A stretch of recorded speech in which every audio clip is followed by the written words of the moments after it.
Okay, good evening, everyone. I'd like to call this meeting of the Planning Commission to order.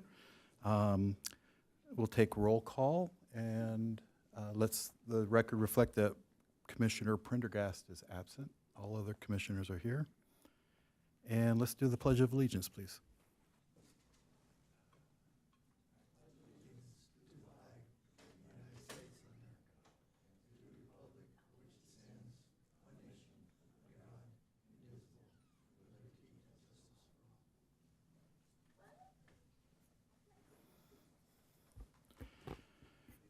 Okay, next item on our list is the oral communications.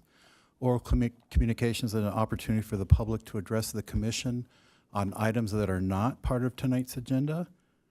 I don't think we have any speaker slips tonight. We do not. Okay, is there anyone in the audience that wishes to address the commission? See,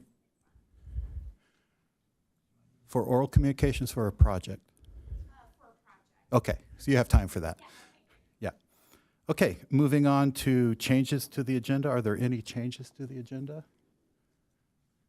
Okay, seeing none, we'll move on to the consent calendar. The consent calendar are items that are considered non-controversial and are voted on as one group. Tonight there's one item on our consent calendar. Item 6A, approval of the minutes from the May 21st Planning Commission hearing. Can I get a recommendation or motion? I move to accept the minutes. Okay, I'll second that. I see a first and a second. We'll call the vote.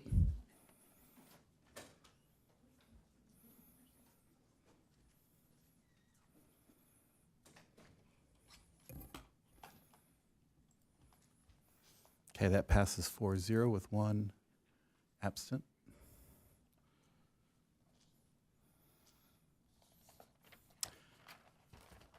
Okay, moving on to the regular agenda item. Tonight we have 3 items. The first is item 8A, the 1478 Neptune Avenue, case number CDP 007-869, 2025. And staff is Denise Russell.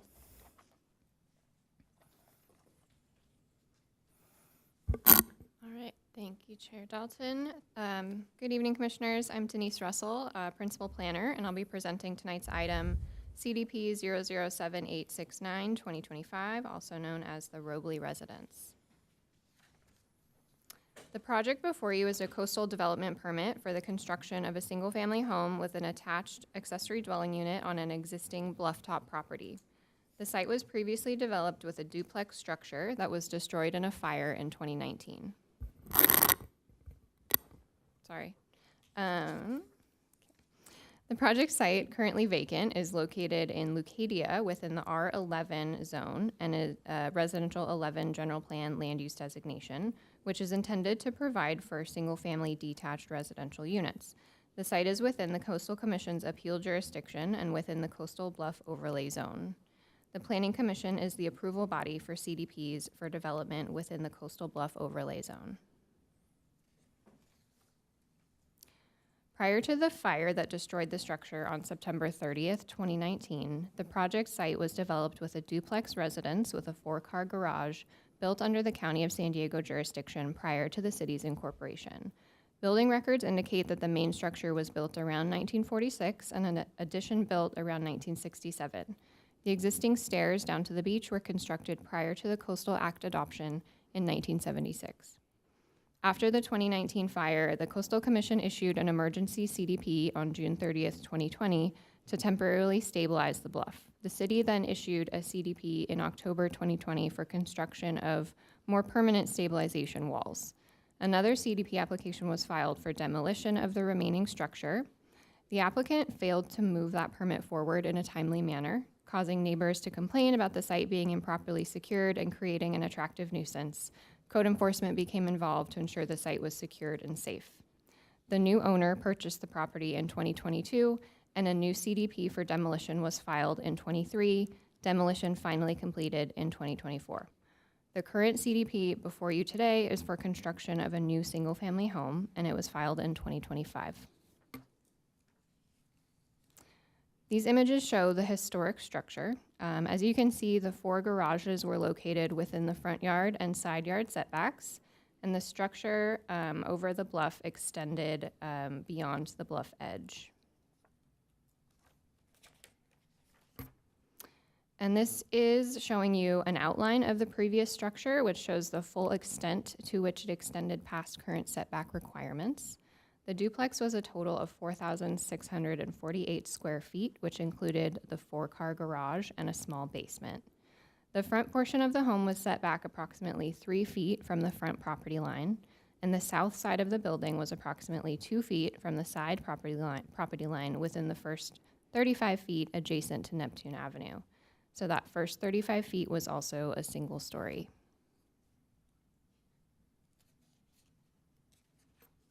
And here's the elevation view of the structure as it was constructed over the bluff top.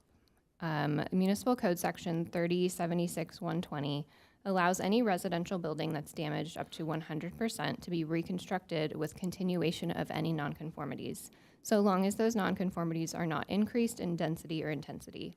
So with that, the new residence is allowed to be constructed up to those previously established front and side yard setbacks within a single story. However, the western portion near the bluff edge is required to be reconstructed to meet all safety and geotechnical setbacks in accordance with the Coastal Bluff Overlay Zone. Those regulations supersede the nonconformity regulations related to fire damage. Today, as you can see, the site is empty and secured with construction fencing. Some of the foundation walls were left in place to help maintain site stabilization. The proposed new residence is a total of 6,049 square feet with a 2-car garage, a 295 square foot ADU, and an approximately 1,900 square foot basement. What you see here is the proposed residence and the outline in red of a historic structure. All portions proposed within the front and side yard setbacks are single story as allowed by nonconformity regulations. 2 cantilevered second story decks are proposed, which would encroach into the required 40-foot bluff edge setback. The municipal code allows a second story cantilevered portion of a structure to be constructed a maximum of 20% into the most restrictive bluff top setback, which in this case is 40 feet. The areas combined for a total encroachment of 19.75%. The geotechnical report analyzed the proposed encroachment and concluded that they would not create an unnecessary surcharge load on the bluff area and would not adversely impact the stability of the bluff. Here's the building section view from the north. The average lot slope of the site is 8.3%, so the maximum building height is 22 feet for a flat roof and 26 feet for a pitched roof. The proposed flat roof height measures 21 feet 7 3/4 inches, and the proposed pitch roof element is 24 feet 9 inches, meeting those height limitations. A height certification is a required condition of approval prior to roof framing inspection. The project includes approximately 7 vertical feet of cut and 9 feet of fill for the bluff restoration and for the basement, with no proposed export of fill. The portion of grading that exceeds 8 vertical feet of cut is limited to the construction of the basement area only and thus qualifies for an exemption from a design review permit. 3 parking spaces are required because the home is larger than 2,500 square feet. 2 spaces are included in the garage and 1 unenclosed space is provided in the driveway. The unenclosed parking space measures 10 feet by 21 feet, which is larger than the code requirement of 8 by 21 feet for parallel spots. The city does allow parallel parking such as this for single-family residences. Restoration of the bluff edge is required due to the previous structure's location and the damage done by drainage from firefighting efforts. The bluff will be reconstructed as shown here. Some of the walls left from the previous surf room structure remain and will be buried by at least 3 feet of fill with a soil reinforcing material placed in between. The restored edge and slope below will be hydroseeded and planted with stabilizing native drought-tolerant plants and watered by hand. The portion of the property beyond the bluff edge will be placed in an open space easement. A site-specific geotechnical report is required for Coastal Bluff development to adequately address the standards contained in the Coastal Bluff Overlay Zone and demonstrate that the proposed development will have no adverse impact on the stability of the bluff. The applicant provided a geotechnical report which calculated the site-specific factor of safety and erosion rate as 38.56 feet, which is slightly less than the city standard minimum bluff edge setback of 40 feet. The project is utilizing the standard 40-foot setback. The annual erosion rate used was 0.2 feet per year. This rate was analyzed and agreed upon by the city's third-party geotechnical engineer in coordination with the applicant's engineer.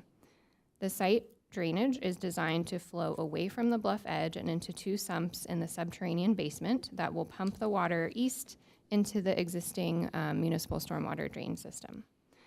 Standard condition BD06 for bluff-top property development requires a written report by a qualified professional engineer assessing the condition of approved structures on a yearly basis. This is how it's currently written in the resolution before you today. However, staff and the city's geotechnical engineer conferred and agreed that a report should be provided every 5 years instead of every 1 year, as that's more aligned with industry standard for bluff-top development. So when I get to the end of the presentation, I will propose a slight revision to the conditions along with the recommended action. A CPP meeting was held on June 17th, 2025 from 6 to 7 p.m. at Encinitas City Hall.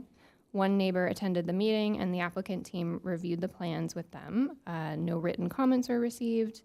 Another neighbor reached out separately from the meeting and the applicant team sent them copies of the plans and offered to meet. However, no further communication was received. And a public hearing notice was mailed out on June 4th, 2026 to all property owners within 500 feet of the project site. A neighboring property owner reached out to staff upon receipt of that notice. Staff met with the neighbor on June 15th to explain the proposal and the process. He provided a letter to the commission, which you received via email earlier this week.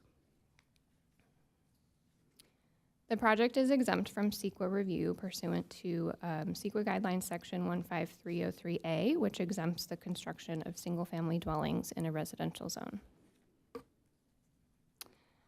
Staff recommends that the Planning Commission approve CDP 007869-2025, subject to the conditions of approval noted in attachment PC1, proposed resolution, with the addition of specific condition 6, stating that the applicant shall submit an engineering assessment on or before September 1st of the first year after completion of the project, and then on or before September 1 every 5 years thereafter. We will then remove standard condition BD06, which states that an engineering assessment shall be submitted each year.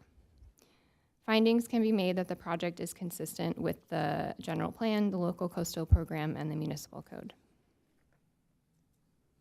This concludes my presentation. Staff and the city's third-party geotechnical engineer, our land development folks, and the applicant team are all available for questions. Great. Thank you very much. Are there any questions for the staff?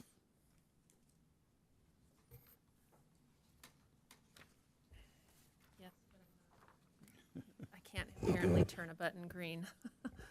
A couple questions. In the staff report summary at the front, it talks about the stairway. There will be no work done on the stairway that exists on the unit now, on the property now. In some later down in the document, maybe it was in the application, it talked about some proposed, rehab of the stairway. Just want to confirm that there's no work planned on the staircase that currently exists. That's correct. They are not permitted to do any work on the staircase, and that's that must have been in the original application description. Okay. Then a question on the 1 year versus 5 year report proposal that you have for the resolution. I'm curious on, I'm assuming there are other residences in that area that have to provide these reports also. Are they on a 1 year, 5 year, or 5 year schedule?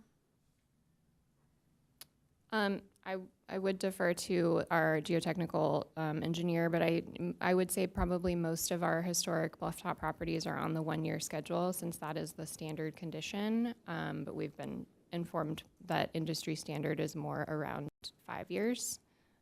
So, Jim, do you have anything to add? Hi, Jim Knowlton, GeoPacifica. Historic. Okay, Jim Knowlton. Anyway, historically, we have been asking for a 5-year report rather than every year. It's basically just to verify that the bluff is performing and all of the work hasn't exacerbated adjacent properties. Okay. So then this is consistent with other residences and their current reporting requirements then?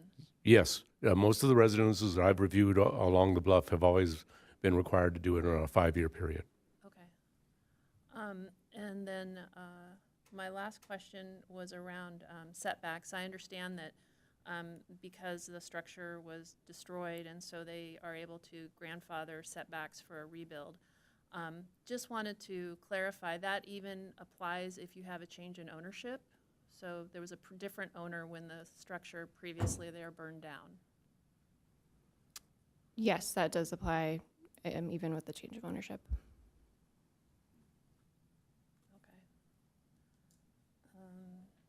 Oh, and then one question on the last third parking spot that is in front of the proposed garage.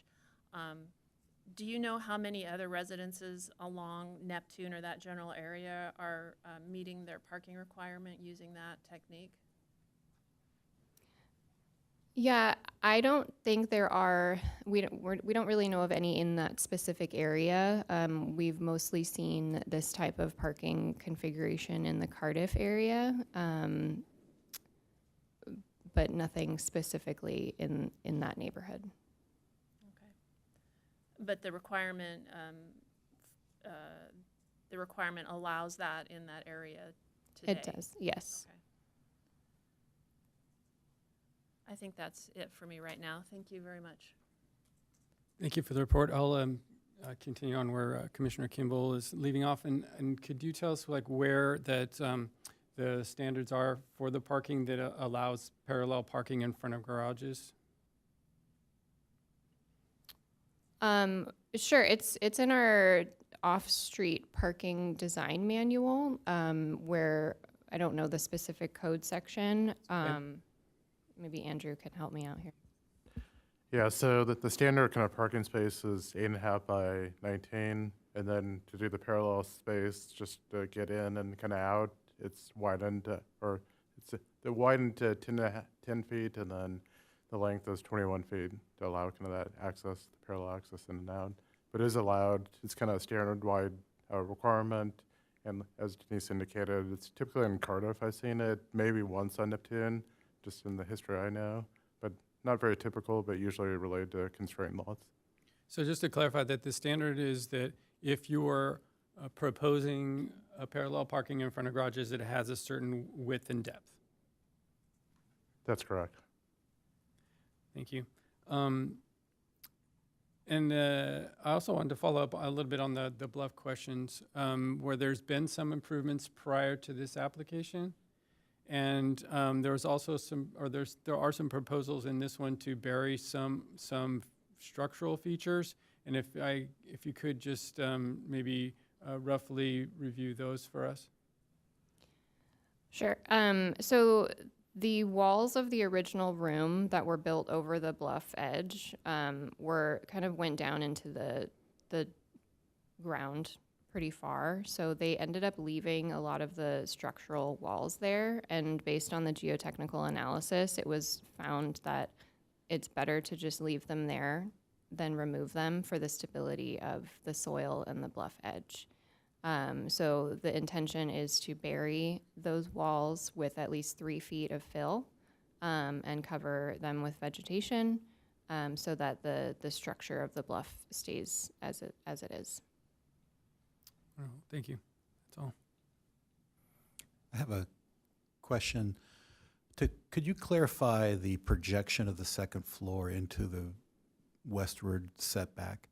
the 20% is a linear number of the width of the building, or is it a square footage number? I guess that's the first part of this question. There's more. Sure. It's a linear number against the 40-foot bluff top setback. Right, okay. And the staff report makes mention of the decks on the north and the south corners. Are those what's triggering the 19% of projection, or is it the second floor? It looks like the entire second floor projects westward of the 40-foot setback. So what portion is counted towards the 20%? Yeah, based on the calculations provided by the architect, it should be the 2 decks plus the middle portion, whatever is cantilevered over that 40-foot setback line. So it should be some portion of that second Right. story. Maybe I'm not tracking complete. The width of the house is some number. 20% of that is allowed to project, or what is the 20%? Because right now it seems like the entire second floor projects. Is that? No, let me bring up a figure so we can double check.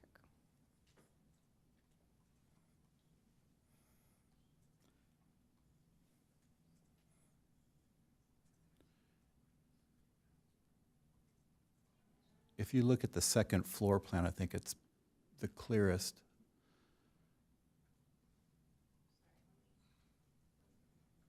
One second.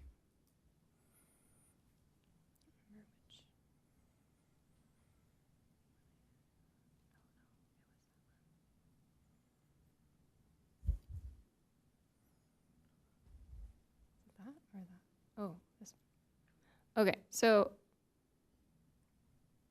this is a quick image from the plans. So you can see the 40-foot bluff top setback line is the dashed kind of curved line. And the areas of the deck, of the 2 decks, so it's almost all of the southern deck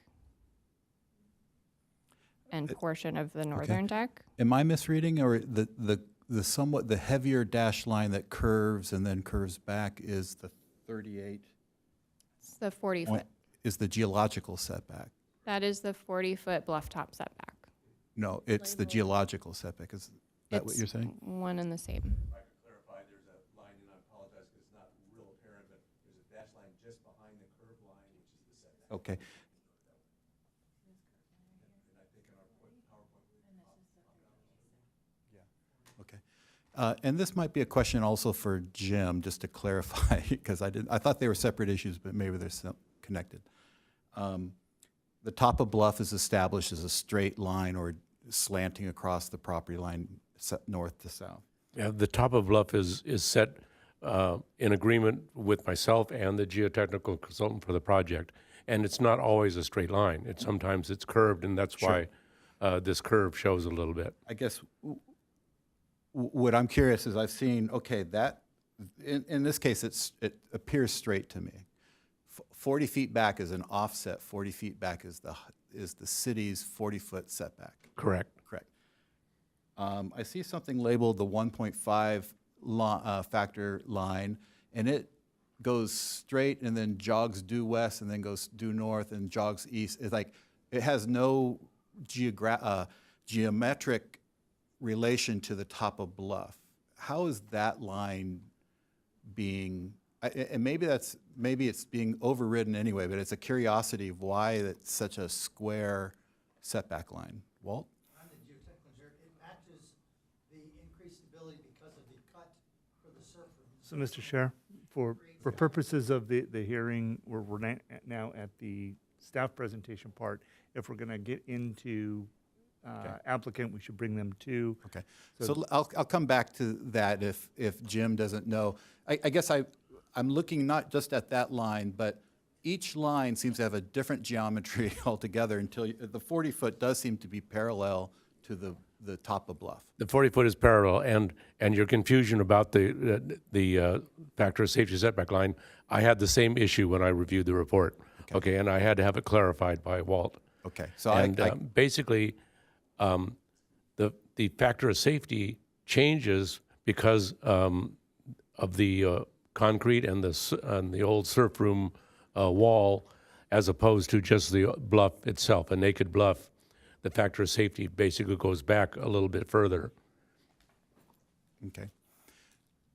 Are we in agreement that the 40-foot city setback is the driving setback? It's the more restrictive setback from the west? It's the more restrictive setback, and we always, if there's a lesser setback provided by the consultant, the 40-foot setback is the controlling factor. Okay. And the cantilever, what you're talking about, we always allow the 20% cantilever over the 40-foot setback, which would be 8 feet. We've done that consistently for years. Okay, so the 20%, thank you for that. The 20% is a percentage of the 40 feet, not the percentage of the lot width, Correct. of the building width. It's basically a percentage of the 40-foot setback. Okay, so 100% of the width of that building projects over the setback less than 8 feet.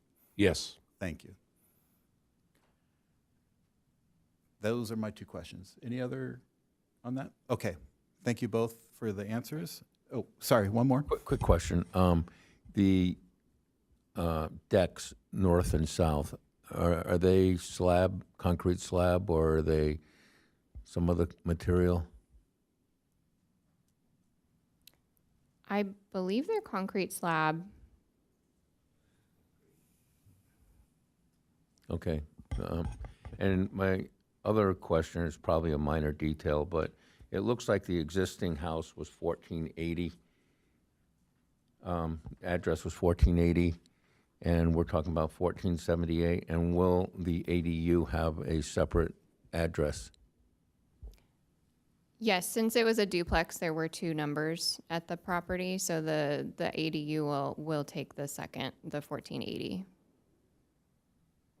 Reason I bring up such a minor detail is, I don't know, page 37, the picture there, and it shows the main house is 1480, and the one in front of it, 1478.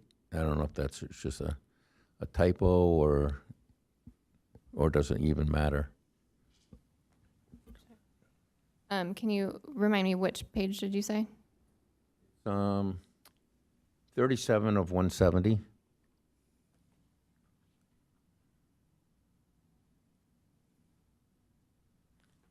And this was the house that burnt, is what I'm looking at.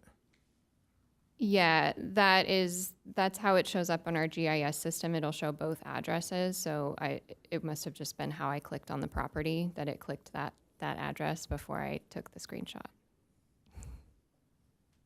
So they're going to get mail at 1478, basically. That is correct. Okay, thank you. And also, just to clarify, post-approval, we'll assign the actual kind of final addresses to the kind of the primary and the ADU post any approval. Okay, thank you both. The applicant is here. Would they like to address the commission?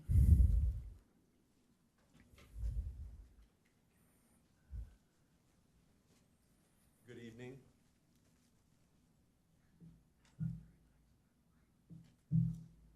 Does this work? I think so. Hey, Steve. I'm Bill Heyer. I'm the architect for the project. Denise, thank you very much.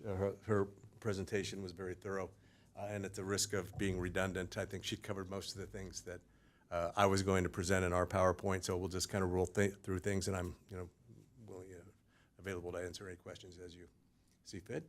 The project, obviously, as she mentioned, is 2 stories over a subterranean basement, completely subterranean.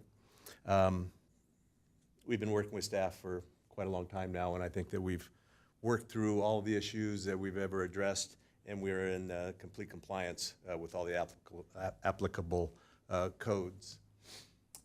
It's our feeling that the project is consistent in mass, bulk, and scale with other homes in the neighborhood. The houses to the south and the north are both 2-story in scale. The front elements, which we're working with the existing previous non-conformity of the house that burned down, which is evident when we look at the elevations. Those are the one-story elements, which is the garage projecting out, and the ADU, which is that colored cast concrete that's popping out there. Then the second story conforms to the 20-foot setback, the 5-foot side yard setbacks, and the 40-foot rear setback, with the exception of the cantilevers. As you know, Walt Crampton, pardon me, Walt, I don't know why, I want to keep calling him Ralph Cramden, instead of Walt Crampton. And anyway, he's here to address any of the geological issues that you may have. That's primarily it. The parking issue, I think, was covered in depth. The bluff line, which was determined by Walt and staff. The elevations, if we could move on to the other renderings. The rear, you can see there very clearly the decks that project out. The actual building line is back at the 40-foot setback. There's a small portion of the center, which is the master bath area, that projects about a foot out on that angle. And then those two lower decks are concrete. And then, of course, the wood frame decks up above. Again, please. So the site plan, again, you can see our colored first floor plan, that third extra parking space, basically, a requirement based on the size of the house. The two covered space in garage accessible from the street. And then the red line is the footprint of the previously a non-conforming residence that burned down. And you can see where the surf room is and that projection out over the bluff. The height limit, as we mentioned, next slide, please. Well, just quickly through the plans, if you go back one, Denise, that's the basement plan, completely subterranean, 2 bedrooms, 2 bathrooms, a laundry room, light and egress well. And then the next floor is our main level plan. Once again, you can see the footprint of the previously non-conforming structure, all the setbacks and the conformities except for the front area beyond the 20 feet. And then the next slide shows the second floor. You can see it's all pulled back, observing all of the current setbacks, 20-foot, the 5-foot side yards, and the 40-foot rear. Roof plan, predominantly a flat roof with a sloping section on that westerly side. We have the additional 4 feet there from the 22 to 26-foot height limits. And you can again see the lower level one-story elements projecting out into that 20-foot front yard setback. The front elevation, or the east elevation, you can see the dash red line again is the profile of the previously non-conforming structure, so we're well within that. Rear, of course, and then the next slide, the side elevations, lighter lines, but you can see the previously conforming sloping roof in the front on the right side, and then on the left side below, and we are definitely in conformance with that with our flat roof structures. In section, you can see the height limit, 22 feet that we are within, the additional portion popping up of the sloping roof, which is well below actually even the additional 4 feet that were permitted. And this is the site plan, pretty straightforward. Some synthetic lawn in the rear. Other than that, just some low water usage, plant material, water calculations. And that's basically it. The next slide is the geologic, well, another shot of the rendering. And then the next one is the GSL determination that I think Walt could address if need be.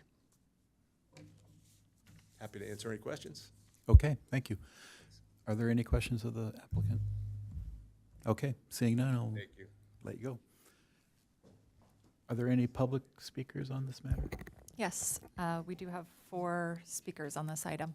Okay, can we call the first one and Yep. alert the second and third? Sure. We have Lee Andelin, followed by Chandra Slan, followed by Bill Hayer. Okay. Yes, thank you. Is there one more? Yes, and then Walt Crampton. Oh, so. okay. All right, good. With that, I'm going to close the public comment portion of this hearing and open it up to commissioner debate or deliberation. Brent? Yeah, this seems like very typical of redoing a home that's burned down, putting it on the appropriate location of the lot. It seems that they are doing a very responsible thing with the front bluff edge, not digging up the existing materials, doing their best to protect the bluff edge. I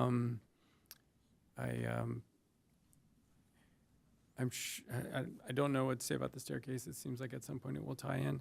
I also noticed that the ADU, I mean, there was the entrance is only on one side, and it's certainly, I think it's going to almost force like a street parking type situation, but that's very typical of that area. I don't think anyone's not familiar with that particular type of parking up there. They've been dealing with it for a long time. And they are providing the additional parking spot. And it's designed to fit within the guidelines that the city holds. So, yeah, in general, I'm positive about the proposal. Okay, good, thank you. Bridget?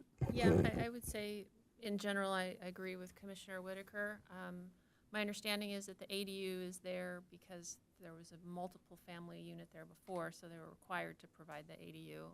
And ADUs don't require any additional parking, so I think the situation with, if it is, someone does move in there as a separate from the main residence, there will just have to be finding the parking, which is always a problem there. And, at least from my read of the staff report and looking at the regulations and the requirements that we have in the city, they've met what is there. And, there was a lot of analysis. I was a little confused by some of the geotechnical analysis, but reading it a few times, I think, they're being careful, about what they're doing. But what I guess one of the things, and this is not really related so much to this as it is right now, but I guess I was surprised that if you have a change in ownership, setbacks are grandfathered.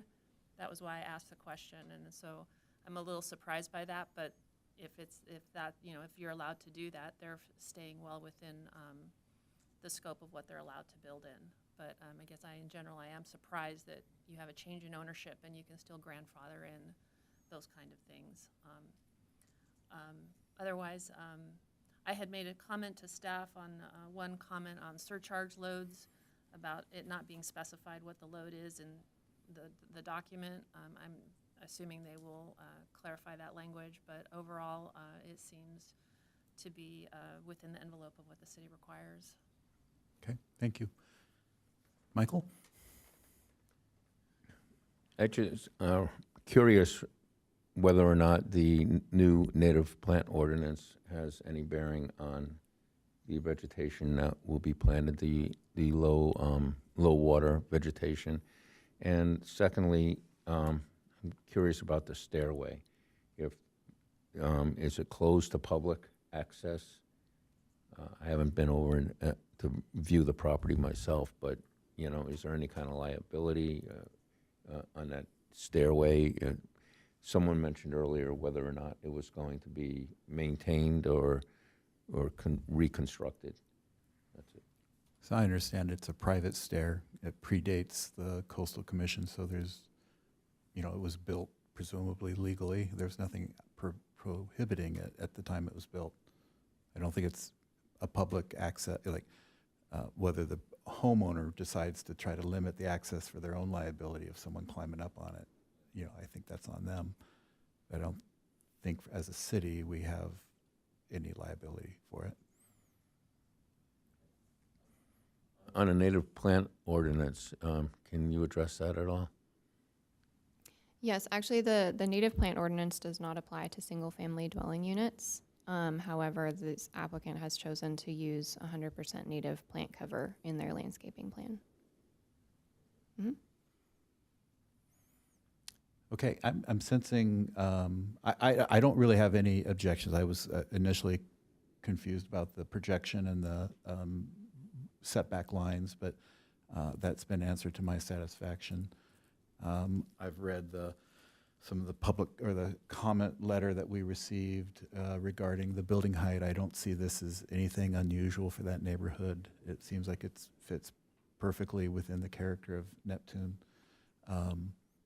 parking is always tight there, but that's kind of part of living at the beach, is you sometimes have to parallel in front of your own driveway. So I would support the project and make a motion to approve it with the, we didn't discuss this, but the 5-year evaluation for engineering, not rather than a 1-year. And I would support that. Second that motion. Any further discussion on that? Seeing none, I'll call the vote.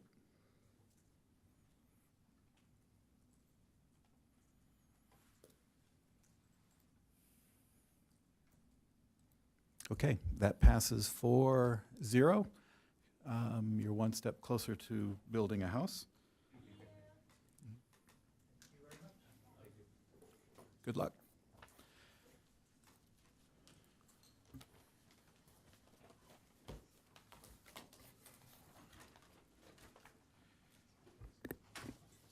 Are you moving? Okay. All right.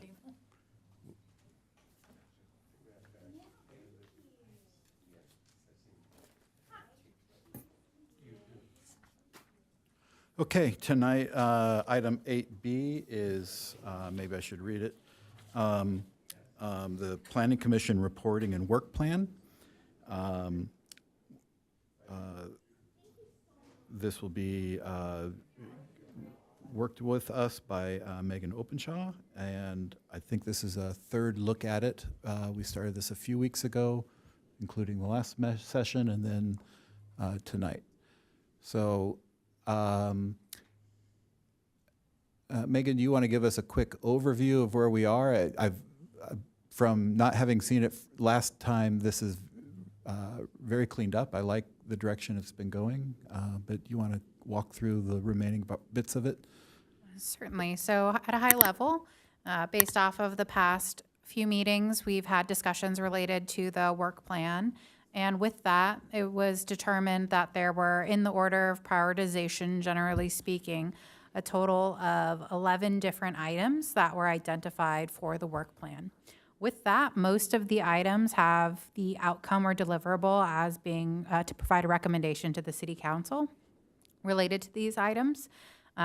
Differences from previous iterations to today, specifically, a timeline was included. All of them at this point in time are identified as a timeline of June 2027, considering that's the end of the fiscal year, which is what this document follows in terms of timeline. And then from there, also a fiscal impact was identified from either none or low. And then there are City Council focus areas or general plan policies have been listed in these areas. If they're applicable, some are not applicable. However, those that do have relevant policies associated with them have that area included. There are some areas that do have note sections to elaborate on some of the details related to each individual commission goal or project. And I'm happy to read through now, just as a high-level summary, each individual identified commission goal or project. That's starting with the first one, which is code review. That's a recommendation to the council on code cleanup. This is also historically referred to as the omnibus code cleanup. The second item is affordable housing review, which entails an analysis of our existing inclusionary housing requirements, and then consolidate information to provide a recommendation to the City Council. The third item is city traffic code analysis, which is to review an analysis of the city's traffic codes, as well as making a recommendation to the City Council based off of the findings. And then item 4 is the citizen participation program, to assess the existing municipal code section regarding the citizen participation plan and include a review of the noticing requirements as well as the timing of the meeting for the development. Item 5 is NCTD coordination on stance of bus stop and project vicinity.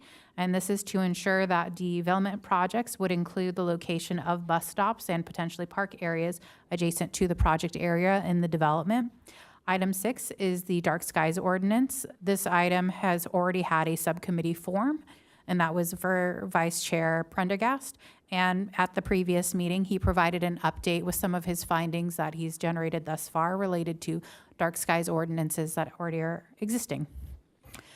Item 7 is the multi-habitat conservation plan, and the outcome of that is to draft a recommendation to City Council. Item 8 is bike storage standards for new developments. Similarly, recommend to City Council after doing an analysis of these standards that are currently in place. Number 9 is to review the height limits, including review of average slope lot slope criteria. And item 10 is EV charging requirements and the goals of the climate action plan. Both of those items that I just mentioned have a deliverable of providing a recommendation to the City Council. And then the final item, number 11, is to review issues with ingress and egress driveway widths related to development projects. And the outcome of that is to review the existing code regulations and compare some of the fire life safety thresholds. And with that, I'll leave it up to the commissioners to continue discussion. So we did do some prioritizing on the last meeting. We went down, I think, maybe 3 until everything below that was sort of stayed where it was. Okay. And I don't know if you know, but the code review ended up at the top because we're expecting a report with issues relating to cleanup of some of the code stuff that we have brought up in the past. And so that's why it stayed there. Okay. My question was item 11 about driveway width seems to be repeated in the notes section of item 3 where it says review issues with ingress and egress driveway widths related to development projects. Should it be peeled away from item 3 and stand as a standalone item, or are they different?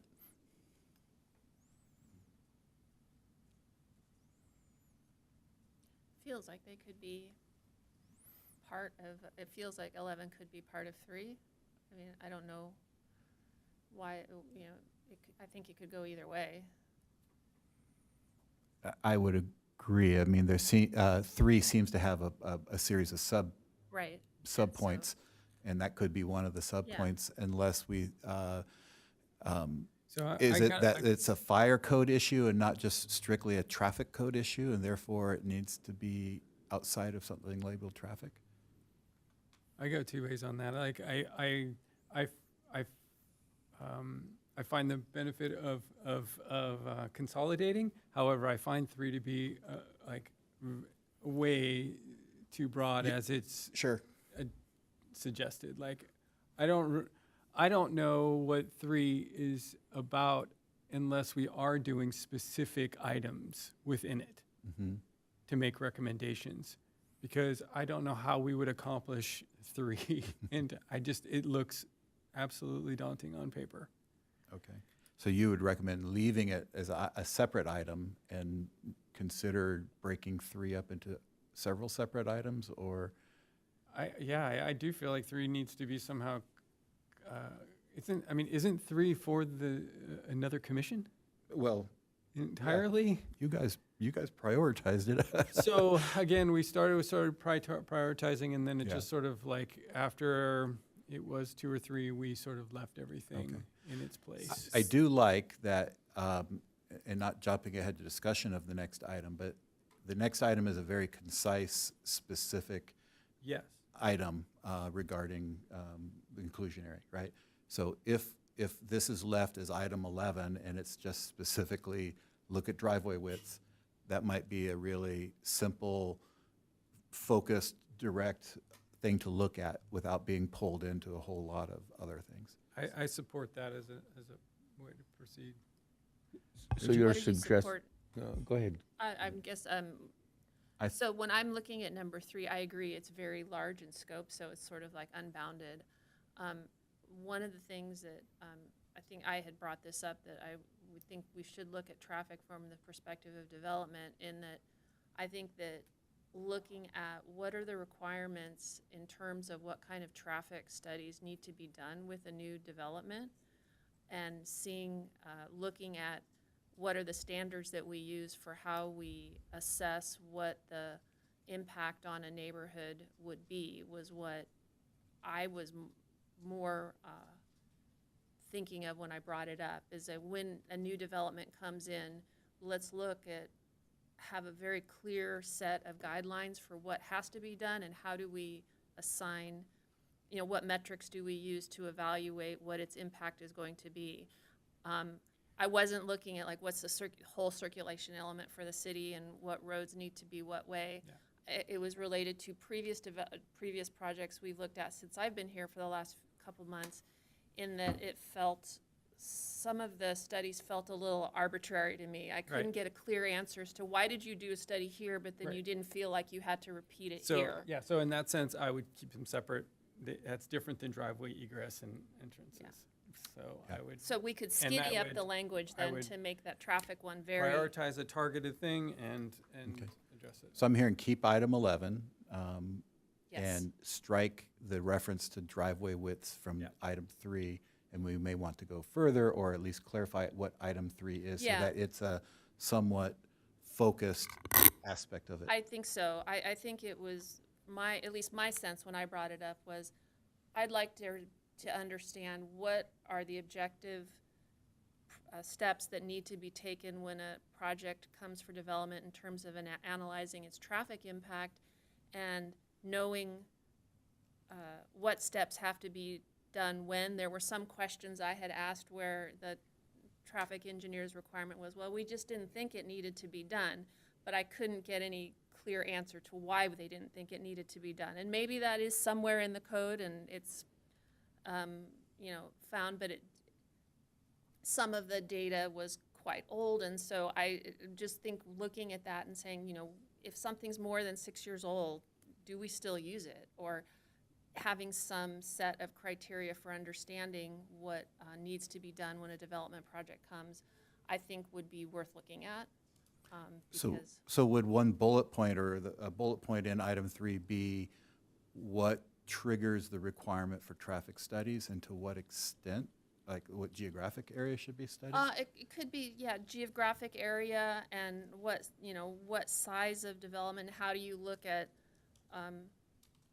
the surrounding area and decide how far you have to look. I think it would be worth it to do a review of that and understanding what the impact is when you do that. So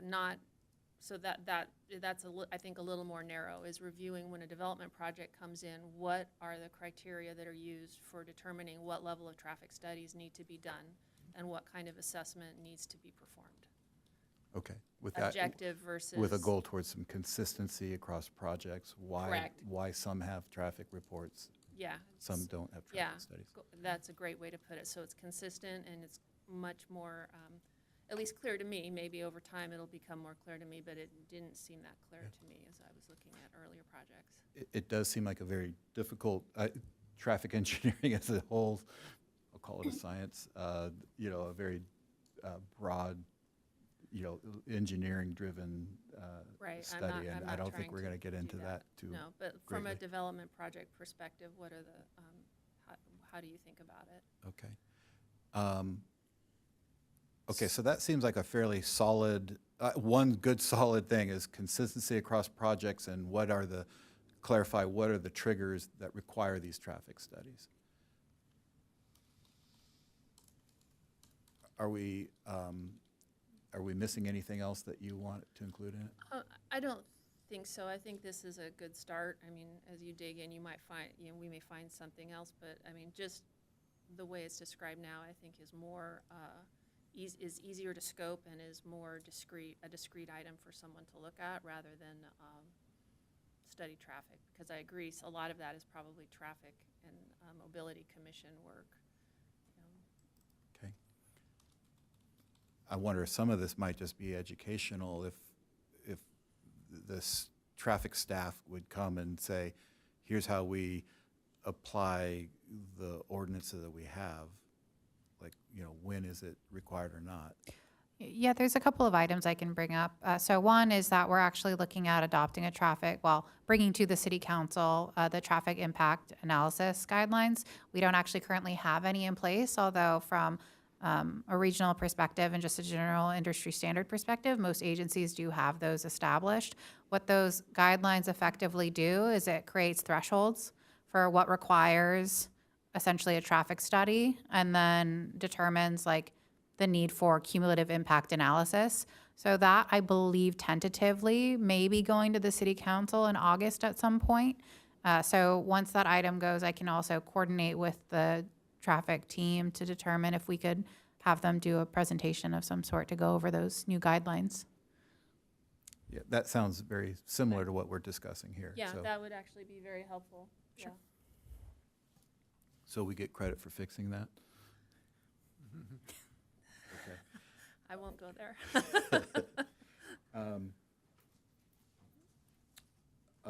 I think I understand the citizens participation program. I did not fully understand item 5 about NCTD bus stops on site plans. I feel like every project I've done is required to show a bus stop. So is it not a current requirement that bus stops be shown adjacent to the property?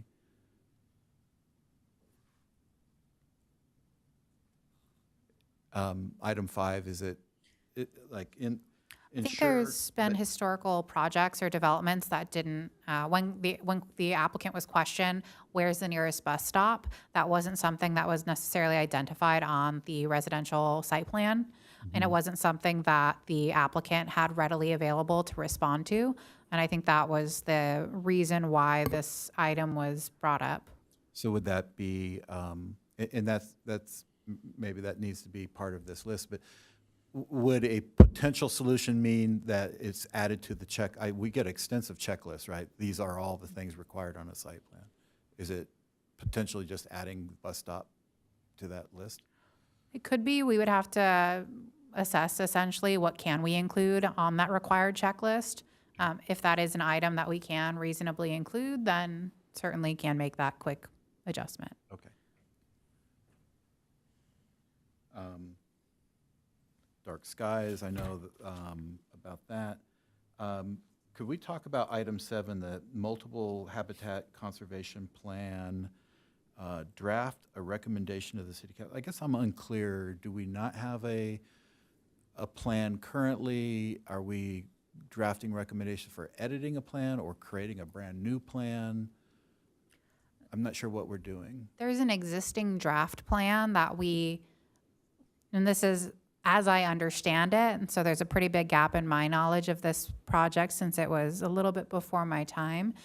But there was some sort of fiscal responsibility that would have needed to be completed by the city to be a part of this plan. And effectively at that point in time, there were not available city funds to supplement that. And that put this project generally, or this plan, on pause. And so there is a draft in existence. There are things that the city would need to do to be able to eventually adopt that, but I'm not familiar exactly with what that criteria is necessarily. I thought that multi-habitat conservation plan was a SANDAG document, not a City of Encinitas document. You're correct. It's the City of Encinitas that could participate in that document. And so would the Planning Commission be making a recommendation to participate in that program? Or are we be trying to craft our own language outside of the program, which seems difficult? Yes. I'm not sure. I think this was Bob. Bob, yeah. Okay. Bob is the one who brought this forward.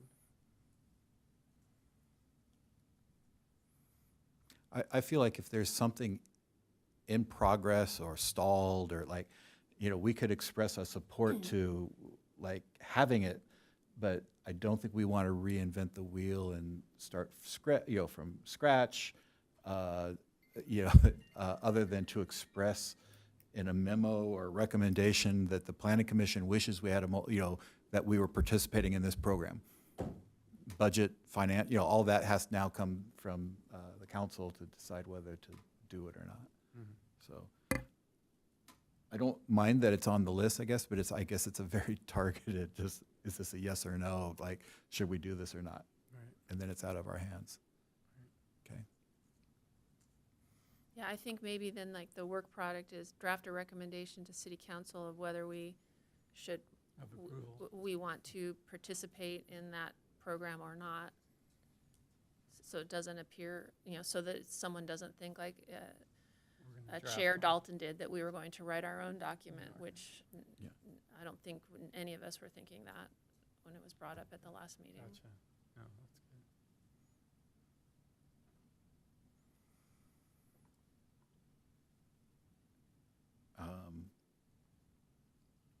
The rest, so bike storage, height limits, I'm no real objection, or those seem clear to me. The EV charging requirements and the goals of the climate action plan. Is this an educational thing, or is it, it seems to be that some of us are unclear about how many EV chargers are required, but it does seem like there's a very prescribed amount by the building code. We just don't happen to have the reference to it here to answer the question sometimes, but I don't know that are we suggesting that we would go above and beyond what the building code requires for EV chargers? And I'm not sure that that's where we want to go. I didn't know if this was related to commercial space or residential space. Both would have their own, a requirement that a percentage have the EV chargers installed, and another percentage of spaces that are prepped or EV ready, like, that they could be installed. But if there's the California Green Building Code, all projects have to comply with it. I think it's baked into the building code. Yeah, I thought that new buildings needed to, Yeah. even like residential even needed to have, it was a requirement to be built in. So I didn't know if this was related to commercial spaces that if you have a parking lot, you have to provide a certain percentage. And I'm sure there are already codes for that. I just don't know what they are. Well, and I suspect that Bob is not here to defend it or, advocate for it. I guess unless we were knowledgeable about what the requirement is and we think it's inadequate and we want to go above and beyond it and suggest more EV chargers, I suppose that could be one aspect of this. Yeah. But and maybe that's how we write. If we don't, if we keep it in there, maybe we just say, determine the Cal Green requirements for EV chargers and whether they're adequate for the city of Encinitas. Mr. Chair, are we talking about commercial or residential here? Both, either one. I think are both included in this. And I think both have current standards anyway, so. I believe so, and I think you're going to find that that's already in the building code. We could probably argue that those in the building code are minimums, but what you're also going to find is, as with any of these things, when you're dealing with DBL and other types of housing issues, affordable housing issues, there's the waiver issue and so forth. So these standards can apply in many cases, but they're going to not apply in some others. Maybe I could ask you, the city for a brief moment outlawed gas appliances with a goal to go all Right. electric. And then that was considered a reach code. And I think a court case in, I'm going to say Berkeley, I don't know where it was, but determined that they could not exceed the state law That's right. regarding that. Would the EV chargers be a similar case if you said? It may be. Yeah. Yeah. Okay. Certainly, if it's a building code, there are very narrow ways and areas where you can, as a city, adopt a local code that's building related. Yeah. Okay. Just to add on that briefly, there are limitations on that now because of AB 130 as well. So that's why we ended up rushing a little bit ago to adopt some of our REACH codes. So any proposal that comes from that, we would assess with that lens of, is it actually feasible for us to do something or not? But at this point, this is brainstorming, and this is as asking to prioritize and do these things. It's not to put a wet blanket on your efforts.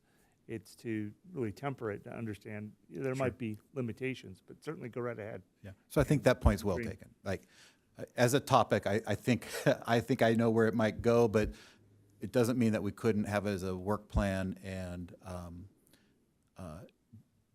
learn what the current code requirements are for EV chargers, and whether there's an opportunity to increase that or modify that in any way. That's fine. And then item 11 I started with, but that's, we've kind of clarified it, 11, I believe. Well, maybe we could talk about, this is the idea that a driveway serving a multifamily project is not wide enough for the fire department to come through, or what is the, I think this discussion started with Ocean Bluff.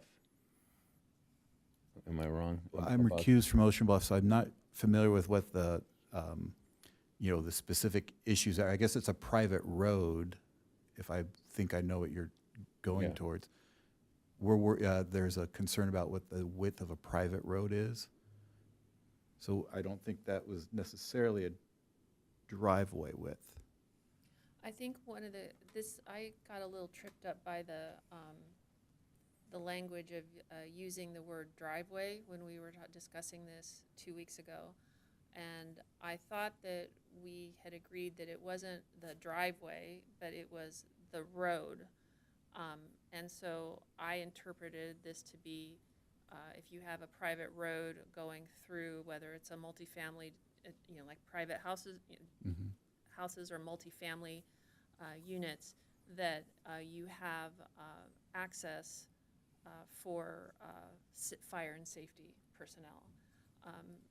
So if that's the other commissioner's understanding, maybe we shouldn't use the word driveway and maybe use the word drive or street or some other thing, because that was causing me some dissonance last time we met to understanding what this one really was. But I believe it was related to, do you really have enough ability to bring in an emergency vehicle with the width of the road that they Right. have to use to Right. get into whatever the development is, and accounting for that people will be trying to get out at the same time. Right. I agree with you. I think driveway is misleading. I think it is the private road or private streets that people, developers have used to shorten it, or, to narrow the width of the lane. And again, I guess not to get into deliberation about what the result of this study might be, but it does seem like in each case, the fire department has reviewed them all and has said that they find them to be safe and adequate for getting their trucks in and fighting a fire.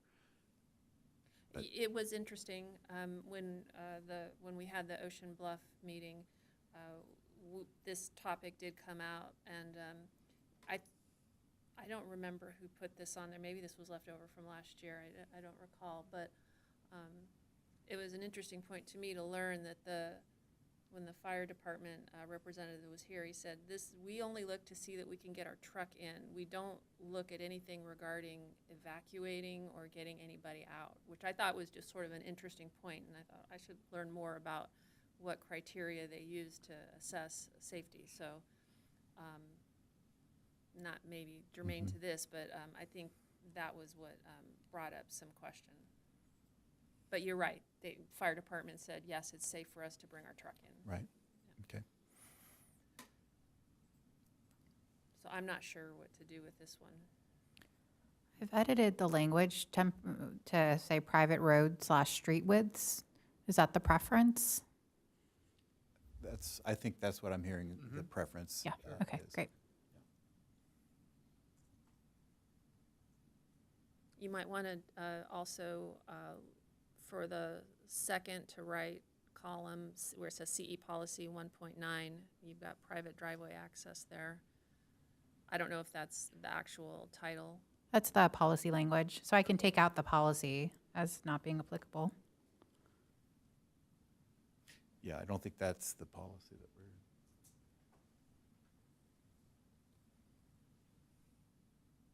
And so could in the notes, could we add something to Bridget's point about clarifying fire department review includes egress or evacuation routes in addition to fire truck access?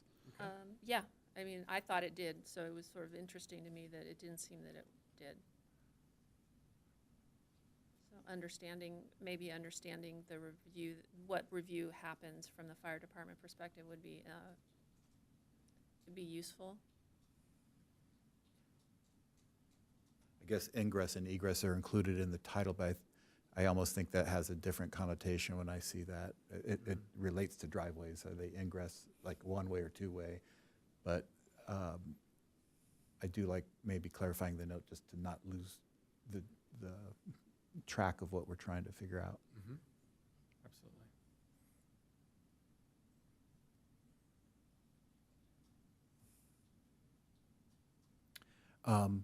As far as prioritizing, you worked on prioritizing the first three. And do you think it's important that they all be prioritized? Because sometimes, We did it. At a certain point, we decided Yeah. it wasn't as important. yeah, I have a feeling if there's just some low-hanging fruit and the staff could come back in a week and, or, one session and say, by the way, here's here's some information on this thing, it could be done. And some of these may take longer efforts.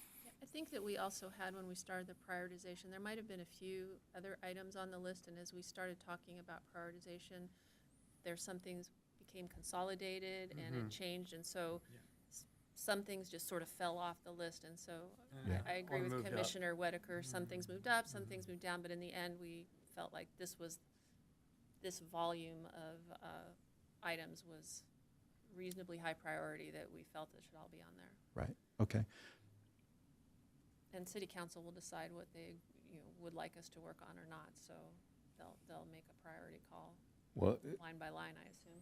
looking at the document, it looks like they're all equal June 2027. There isn't any timeliness to the first three, like March of 2027 or anything like that. So it looks like they're all the same priority to me. Unless I believe, Megan, when you were working on it last week, we had some red in there. During one Like of a the red and a previous green or meetings, something. we Color-coded priorities? we did color coding of priorities, and then in that meeting, it was requested to remove those. So then Yeah, I removed remember them in that. I remember meeting. that, but I Yeah. mean, so the top three are what you see right here. And then what about the other 8?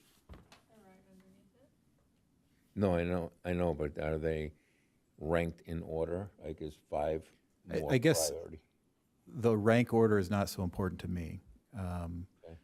I kind of just would like to give the staff the flexibility to manage their workflow and their resources to approach this. And I also think, like I said, there's maybe some that are very in-depth and tedious and long-term, and some that maybe are quick fixes, and no reason not to try to solve a quick fix if it's there, instead of just waiting until the number one priority is off the list.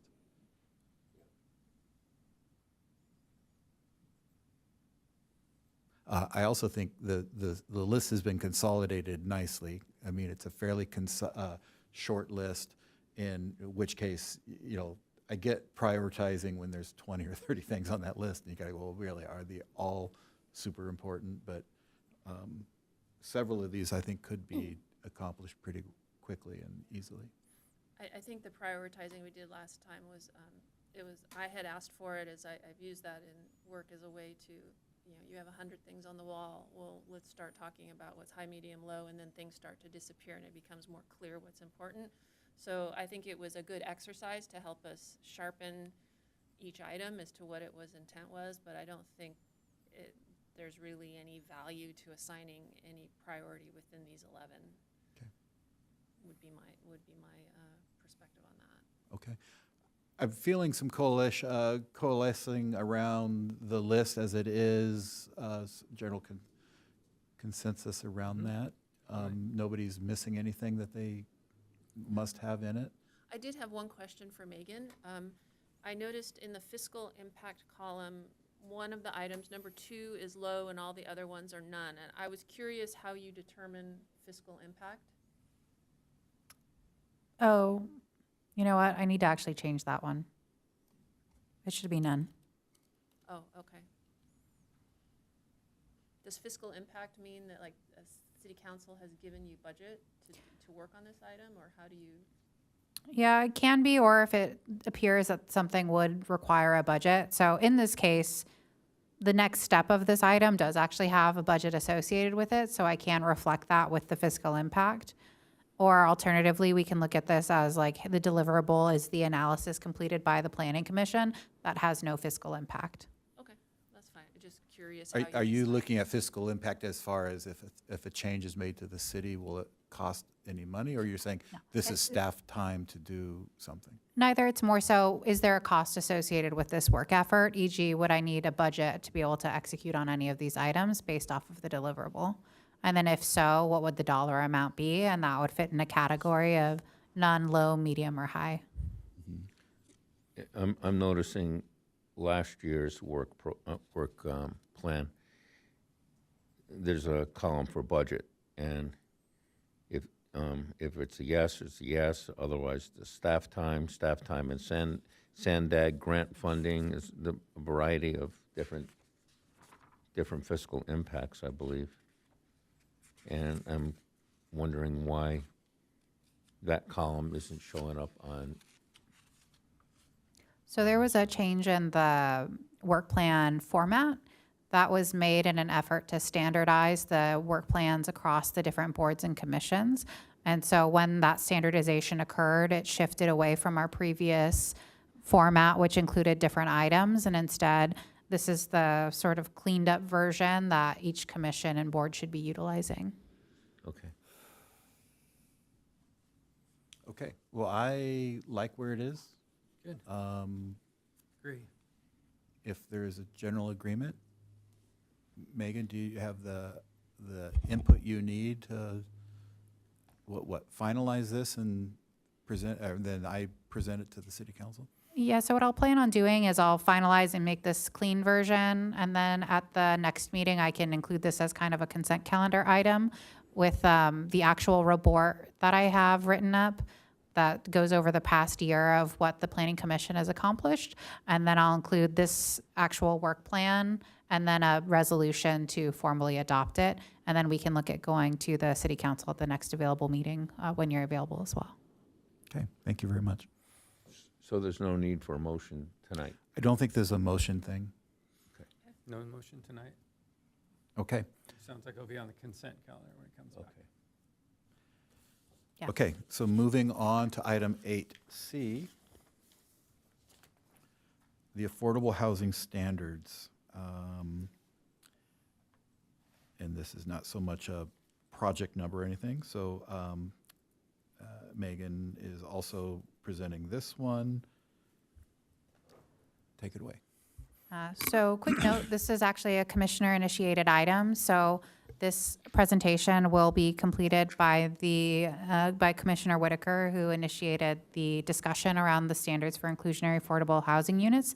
In general, staff does have a recommendation, which is to have your recommendation to the city council completed in the form of a memo that's drafted by one of the commissioners. Staff would review the memo that's drafted once it returns, and that memo, once finalized and adopted by the Planning Commission via a resolution, would then be disseminated to the city council members via the appropriate channels, which would be through director, city manager, and then the city council at their discretion may request if they would like to have a presentation in the future related to that. But with that, I'll turn it over to Commissioner Whitaker. Thank you. Could I just get a clarification? You said that the memo would be drafted by one commissioner? Or a subcommittee of commissioners. It's not from the commission. So it can be from the commission, but one individual would typically draft it, or like a subcommittee could draft it. Okay. But you can discuss it as a commission. Thank you. We would vote on it. Correct. Great, thank you. Yes, so the standards for inclusionary housing, affordable housing units. Go ahead and go to the next slide. This presentation is to address some of the inclusionary housing standards in the city's affordable housing guidance or ordinances.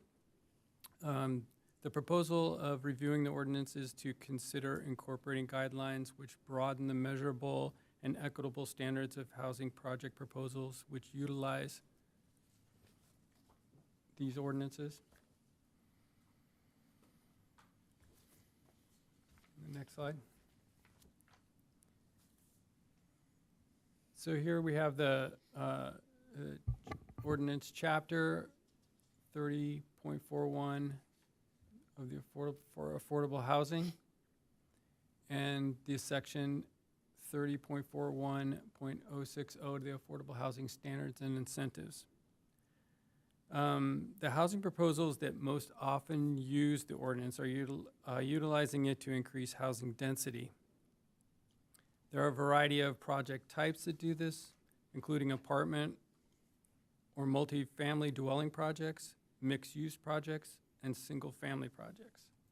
For multifamily and mixed-use project, the application of the ordinance has not been particularly problematic, as most of the units are designed to be similar in size and fit within a structure or a building. Projects with primarily single-family units are more likely to have significant variance between the inclusionary units and market rate units with respect to lot size and or dwelling size. Next slide. Several of the areas of focus to address discrepancies include Section 2, possibly Section 3, and Section 4 to incorporate comparable functionality equivalencies and measurable unit size standards. Next slide. Some examples which can be found in other cities in California include Berkeley, where affordable units must have an average unit size as the market rate units. San Jose, where inclusionary units must have features which are functionally equivalent to the market rate units. Next slide. In Long Beach, the average size of the inclusionary units must be equivalent to or greater than the average size of the market rate units. And in San Luis Obispo, they include the language that the minimum square footage of an affordable unit must be no less than 75% of the average size of all market rate units. Next slide.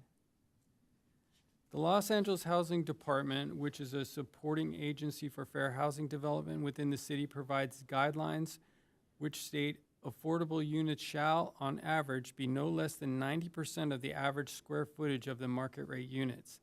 And the construction and basic amenities for daily living, such as laundry, patios, balconies, number of bedrooms, etc., should be comparable to market rate units.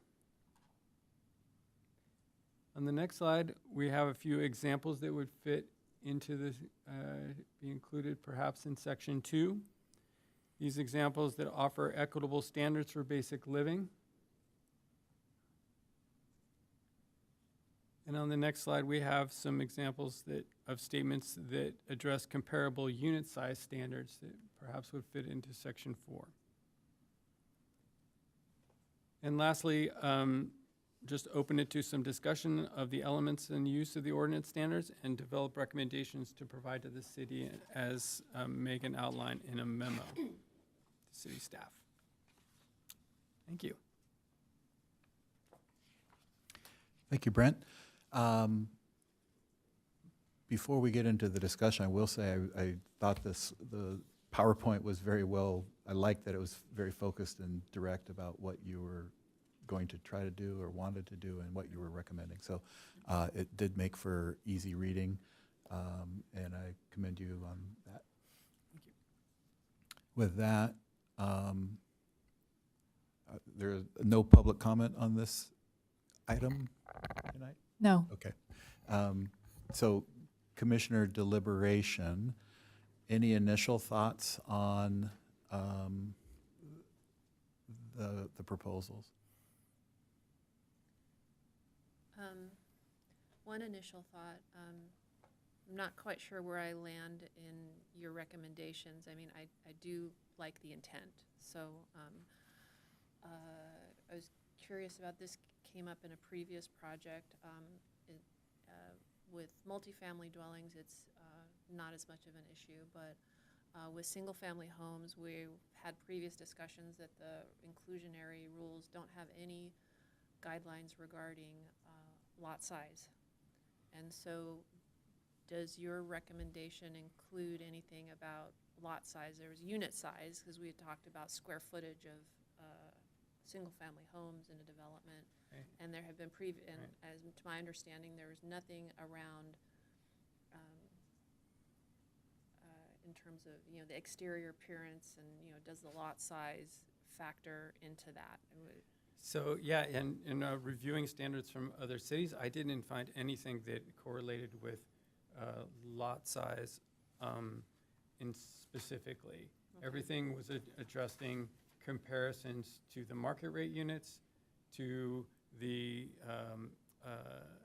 percentage of size in comparison, So the building size? the building size. Okay. Yeah, okay.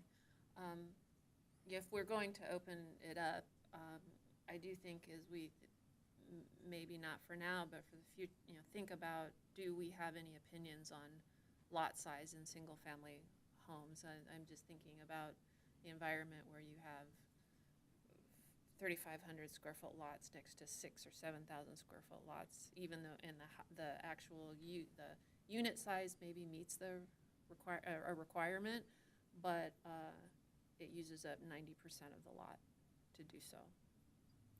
And that's something that I feel feel is a gap in what we have, but if there's no other, you weren't able to find any other cities that had any kind of recommendations,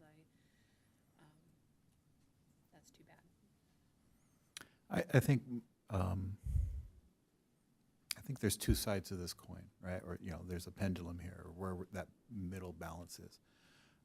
I applaud the general kind of intent of some of this, is to say we don't want to create kind of an us and them, or like a slum or a ghetto of something, and then big exclusive houses. I get that danger of going that way, but I also think at the opposite end, these are steeply discounted, and I wish I had the numbers, but and I don't know if anybody has heard that. But if a house is selling for $2 million, the affordable house is going for like $200,000. I mean, it's incredibly discounted, and so that family living in there, they can't afford the gardener that the other families have to maintain the big yard, right? So I'm not so worried about the yard size, and I'm thinking, house size and maintenance and air conditioning or heating it, these all, are all relate to having the money to do all of those things. And so I want to also be careful about not saying, hey, these things need to be identical in size to the market rate, which I think some of these codes are saying. I caught that San Luis is saying, well, they could be 75% of those. And that's that's more where I'm thinking, is that these things should be smaller. I think the families are getting a tremendous break to have them in the first place, and they don't have the means necessary to maintain and keep them up in the same way that all the other homeowners do. So I want to make sure that we don't kind of create a backhand way of saying, well, we're just going to penalize the developer by making them sell a 3,000 square foot house at this massive discount. I think I don't know, I think there's a balance in there that could be found to say, hey, these things probably naturally should be smaller. One of our other committees created a report about cluster housing and how to create smaller housing, because that's naturally more affordable to people. So instead of insisting that everybody should have a quarter-acre lot and everybody should have a 2,500 square foot house, there was an acceptance that some people might be able to afford, much less than that, and be very happy to have it. Right?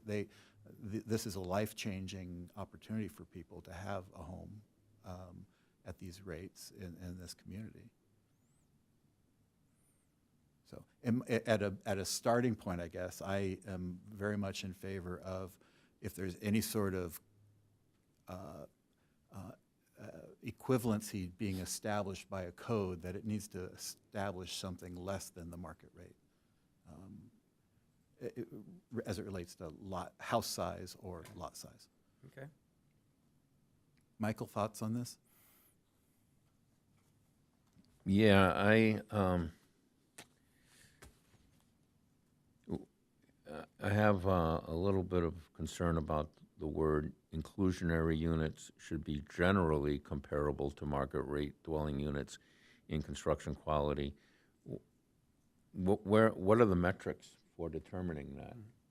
You know, it's to me, it's just too broad, generally comparable, you know? So I have a concern about that, and you know, again, like I said, what are the metrics, and would those go into code or some kind of, you know, document requiring that? Megan, can I ask you, does the city currently apply a policy when it comes to house sizes? It focuses on bedroom count as far as a development establishing equivalency from Correct. affordable to the. Yeah, it doesn't focus on square footage, it's bedroom count. So those need to be comparable. And then there's unit mixes as well. Right. And I think. Well, sorry. Along with that, they have to have the similar amount of bedrooms and similar amount of bathrooms. No. And if you're Bedrooms, just bedrooms. It's just bedrooms? Okay. Good to know. But my experience here on this planning commission is since March. So I'm learning as I'm going. And so I'm going to refer back to what I already know, which was Ocean Bluff. And looking at some of those homes, some of them were 3,200 square feet, and the affordable ones were 1,900 square feet, and the discussion came up at the time, well, you have to have 5 bedrooms. If the big house has 5 bedrooms, the small house has to have 5 bedrooms. Well, how big are those bedrooms going to be, and does that make a difference? Because that's not generally comparable. So that's a concern I have. Yeah. I wonder, Brent, if in your research, I know affordable housing, these tax credit financed housing have prescribed sizes for a unit. A 3-bedroom unit is a minimum of 1,100 square feet. You know, it starts with a 1-bedroom, 2-bedroom, 3-bedroom, gives you minimum sizes. In the multifamily or apartment world, right, you can do a 3-bedroom house and 1,100 square feet. Is tying it always to a percentage of the the market rate, is that important, or could it be that we say, listen, there should be a minimum size for a 3-bedroom house? When proposals are utilizing the affordable housing to increase the density on their projects, it becomes important to address the inclusionary units and the size in comparison to the affordable units. Okay, and what's the importance of the comparison between the two versus saying, is the affordable unit a livable standard to live in, right? Is it the general comparison is it similar or is it the same? And then when you don't have any measure for determining, the similarity, you end up with large discrepancies, particularly in the in the housing developments that are single-family homes. Not as much as in the apartment dwellings. Yeah. Or the, I think we're all in agreement that we're talking the for sale, detached, right. single lot, or single family lot development, right? I mean, I raised a family of 5 in a house that's probably 1,800 square feet. So that would be a great house for a family. But if it was more than 75%, you know, if it was in a development that had 3,000 square foot houses, is that suddenly a problem? That 1,800 is now, you know, just because of the difference between it and its neighbor? I think it kind of comes to the discussion to the point you made earlier that you create an us versus them scenario. Like I live on a street that's very old, and so we have some houses that are old 3-bedroom, 1-bath houses that are small. And when I bought my house, it was 1,000 square feet. And then it's built over time, you know, as people have moved in and built on those lots. Now there's some very large homes, and so there is a lot of, if you drive down that street, the street where I live, there's big houses and little houses. That's kind of grown up organically. They all started one size and then people changed them. But if you have, I understand what you're saying about a 3-bedroom, 1-bath house being 1,100 square feet. Yes, that is livable. But is there anything in the intent of these inclusionary housing rules that say, well, you shouldn't be able to tell which one is the you know, the one for the lower income owner or tenant? We do have language in the codes that say the exterior finishes need to be the same. So I think there is some intent that you want it to be indistinguishable, at least from the outside. Inside, there's more flexibility. So I think it's some way to balance that things generally look similar as you drive down the street is the intent of what the affordable housing, some of the guidelines are. So I can see Commissioner Whitaker's point of putting some metrics of, you know, 75% or whatever the number is to say it has to look reasonable. Yeah, but to your point, you know, like on your street,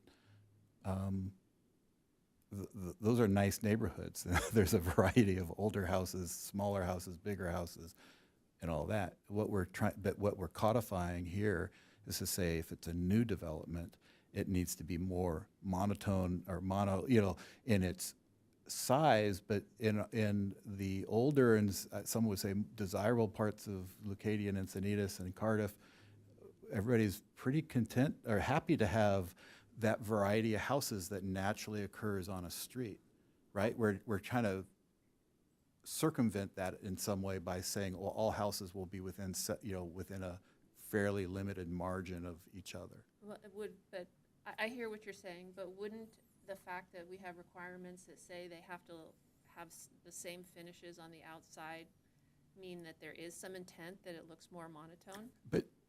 But I guess that makes my other point here is that this will be a brand new house. It's not creating a ghetto. It's not saying we're going to move all the, you know, low income people into 50-year-old housing stock that doesn't have working plumbing, These will be brand new houses. And the code is very clear that they can't put a cheaper roof on it or a cheaper siding on it. They will have the same level of finish of every other house put on there. The code goes further to say we understand that maybe you get a Formica countertop instead of a marble countertop. Like it says on the interior, they give you some flexibility of saying, of saving costs as long as it's still a good quality countertop, right? We also allow a lot of people to build ADUs, and a lot of cities are really leaning heavy on ADUs to solve their affordable housing. So no one seems to have a problem saying the affordable housing will come through an 800 square foot ADU attached to the back of a big, you know, giant house. But if we create a way for someone to actually own the property and a small little postage lot, you know, postage stamp sized lot with a little cottage on it, I don't know. I think the variety of housing is important.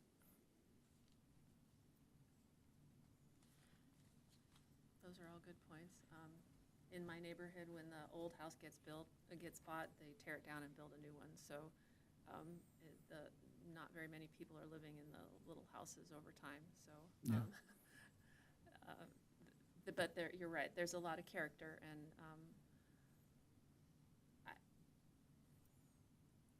I understand what you're saying, and I understand what Commissioner Whitaker is trying to do, and I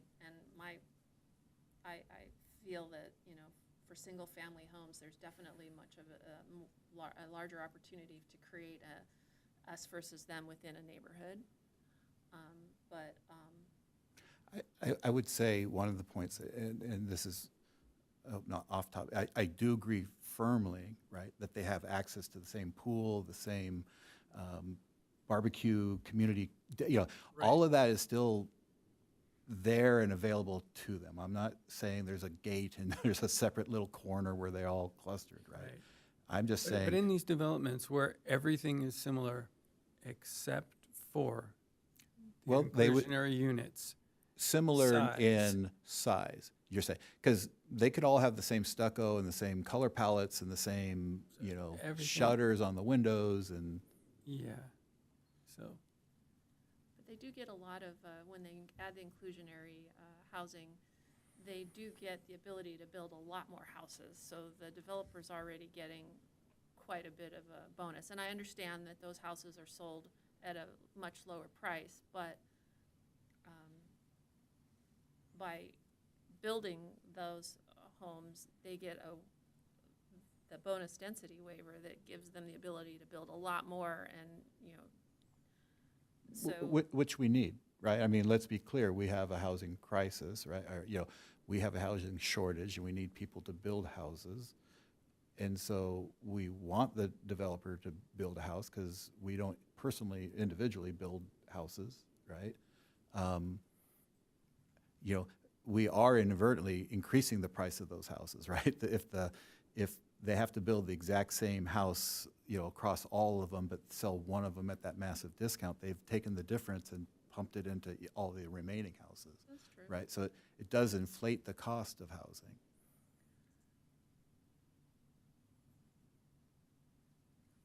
Where do you stand, Michael?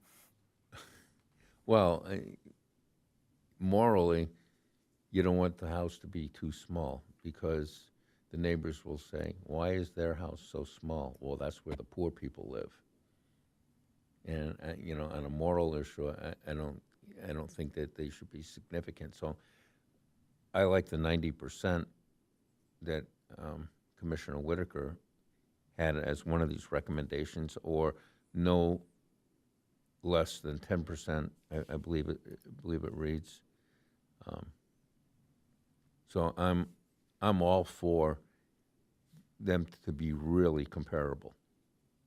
And you talk about market rate. Well, that's, you know, laissez-faire economics. That's, you know, they can't bump up the price of the other homes, the big homes, if I think we know that they do, right? I mean, none of our housing is cheap. but will they sell? How long will they sit, you know, unoccupied? Well, I'm so shocked at the prices I see people paying for housing, so. Yeah.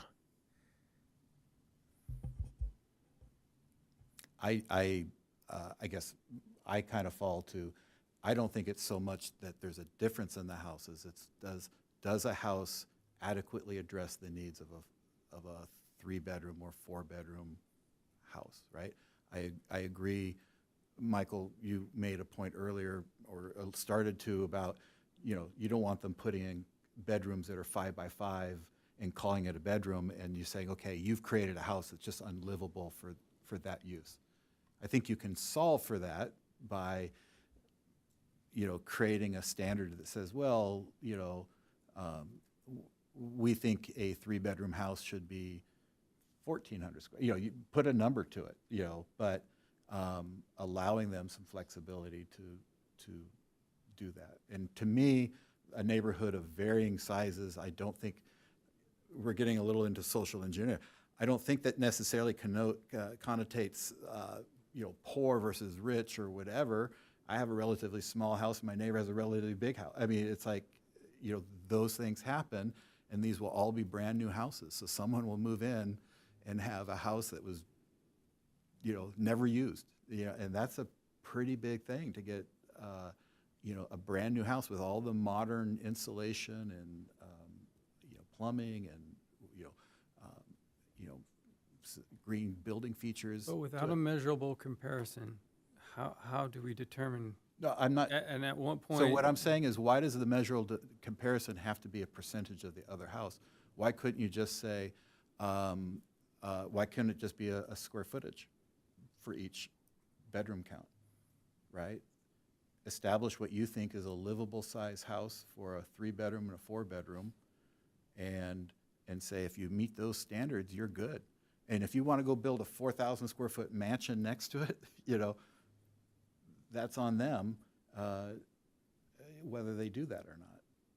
But just because they do the 4,000 square foot doesn't mean that now the affordable family needs 3,600 square feet. Like, what will they do with 3,600 square feet?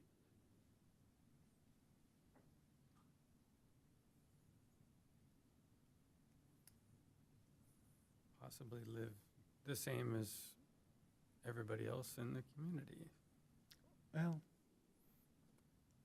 I don't, they have to heat it all, right? Like everybody else is paying these big utility costs and all that. And, I think the report that the Sharon or Susan and Bob, looked at it and say, hey, it is more affordable to live in a small footprint than in a large footprint. It certainly works with our climate action plan, right? To say, let's be using less resources to heat and cool all our houses.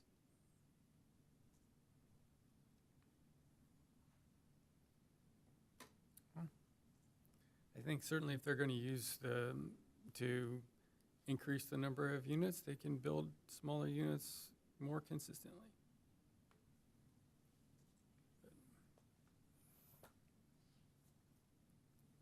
They seem to be utilizing it for the benefit of more larger homes in smaller areas. Mm-hmm. So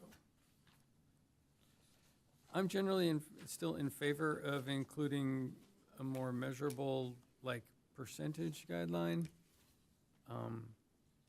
I would actually like to still see the comparability of, like, the basic amenities included somehow.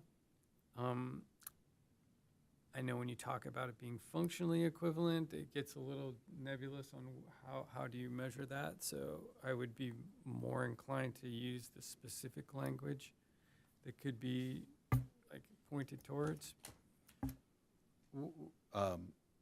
Again, because it's so specific, it's really easy. If we could start with section 2, you gave 2 proposals, right? Yeah, I'm definitely more in favor of the first one. It's maybe striking the word generally, since it is difficult to measure, but include the specific language identifying the daily amenities. Okay. I would support the first bullet point recommendation if we were voting on the section 2 part. Yeah. I think that, to the earlier discussion where we talked about, Megan brought up that our inclusionary guidelines include our number of bedrooms, and that's how they're measure. I think that we should, bedrooms and bathrooms. I think if you have a 5-bedroom house with 1 bathroom, that assumes 7 people, maybe 6, 7 people sharing 1 bathroom. I think somewhere there should be something that talks about the number of bathroom facilities that's somehow tied to the So number of in bedrooms. this example, they use it as an example of amenities for daily living. Yeah, it may be, to be clear, I think we're talking about 2 different aspects of this, right? This is the amenities and the level of finish. The second issue where I don't think I'm not in agreement, is on the house size equivalency, Yes. right? But in this section, I agree with you that laundry facility, like there should be a laundry room. If they're in the house, the market rate houses, they should get a laundry. They should have a deck or a patio if the other houses have a deck or a patio. And that's how I'm reading this section. Yes. I'm trying to knock off the parts that I'm in agreement with you, and then leave, and then I would guess we would move back to this section where we try to define what size they should be, whether it's square footage, bedroom count, Okay. minimum square footage, percentage of the market rate. I think that's, All right. I'm still stuck on generally comparable because, I would I think strike we the word struck generally. generally. oh, you did strike it, Well, okay. I agree I that we mean- can strike the word generally out of there. It makes it a little more difficult to measure. You know, I'd like to have a Viking stove, you know, it's got 4 burners, but so does a Kenmore, you know? A Bosch dishwasher, you know, will clean your dishes, but so does, you know, a Kenmore. So, I don't know. I think that's what we're saying. There can be a difference in the level of finish, but they should both be, you should have a dishwasher, Okay. right? You should have a stove. It doesn't have to be a 6-burner commercial grade chef stove, Exactly. but it needs to be a reputable, it's got to be more than a hot plate on the counter, right? So I think the first bullet, I'm on page 13 of 15 of the staff report. I don't know what it was of the slide. Yeah. So, I mean, the current ordinance, I mean, it does somewhat state this statement here that we're referring to, it goes into a little more specifics. Yeah, you've added bathrooms, laundry facilities, Right. decks. Yeah. Right, and that gets back to an earlier comment of a 5-bedroom house with 1 bathroom. You're saying in here, hey, that's unacceptable. Right. Unless you have them throughout. Every home has 5 bedrooms Yeah. and 1 bathroom. Then it's I comparable. would say, the Jack and Jill bathroom, like where 2 secondary bedrooms share one, there's nothing wrong with that, but if the other houses chose that each one should be an ensuite bedroom, so they each got their own bathroom, why would it really matter to us that, the affordable unit had 1 less bathroom or, I agree. 1 is not enough for that size, but is 2, is 2.5 versus 4, So I'm not trying to fall on the sword on that issue, but I think there is even some wiggle room within the number of bathrooms that are included. Sure.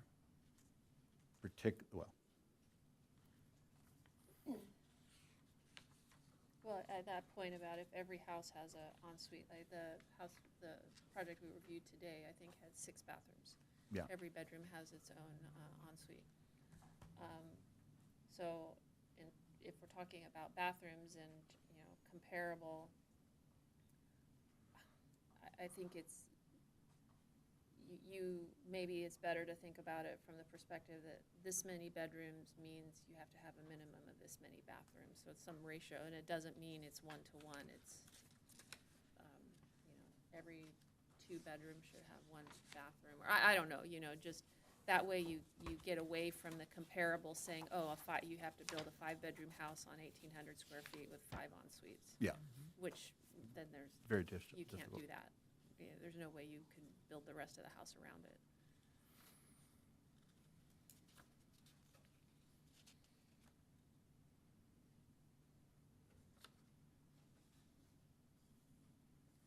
If we struck number of bathrooms from this section and amended the other section where it discusses house size, our bedroom count, equivalency, and we found a way of working in bathrooms into that discussion, maybe it keeps this clean and doesn't, and still addresses the bathroom. Or the number of bathrooms, maybe there's a way of crafting this language in a different way that does accept that, in that unit, they might share a I bathroom. have a sense that they use it as an example because it's going to butt up against state guidelines. The state guidelines are the measure is the number of bedrooms. Well, yes and no. I mean, like I said, in the, HUD and, publicly funded housing, you can do a 2-bedroom, 1-bath. You do, I think it triggers 2-bedroom or 2 baths when you get to 3 bedrooms, right? But you could probably do 2 baths for 4 bedroom. you know, like, I think there is, it's not necessarily this one-to-one, because, you know, to Bridget's point or mine earlier, like, if they're all ensuite units, that's clearly above and beyond the number of bathrooms you really need. We're trying to protect from being overly aggressive on the opposite side, but it's not that we need one-to-one. Right.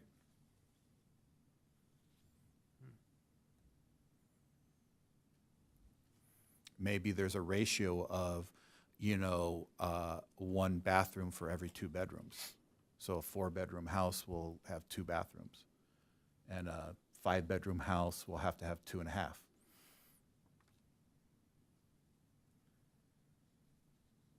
I'm inclined to like to keep it here and deal with the size of structures completely separately. In some other way.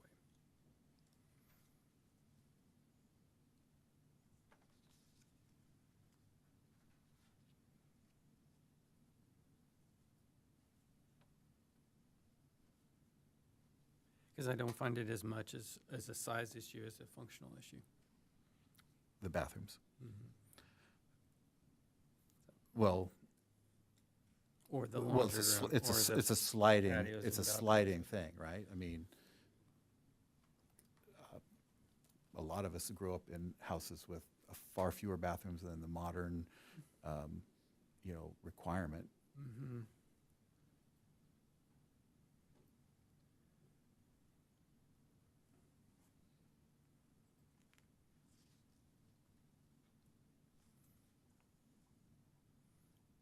Bridget, thoughts on this?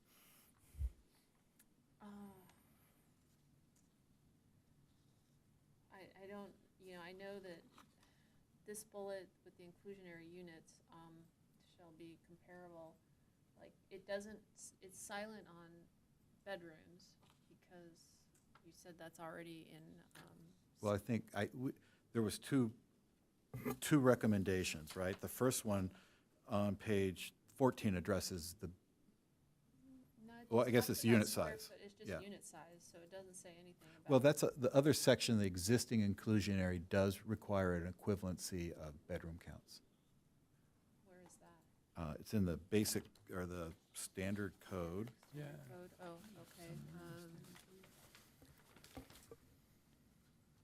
It's item 4 on the slide. The unit mix is where it starts. Unit mix on bedroom count, okay. So,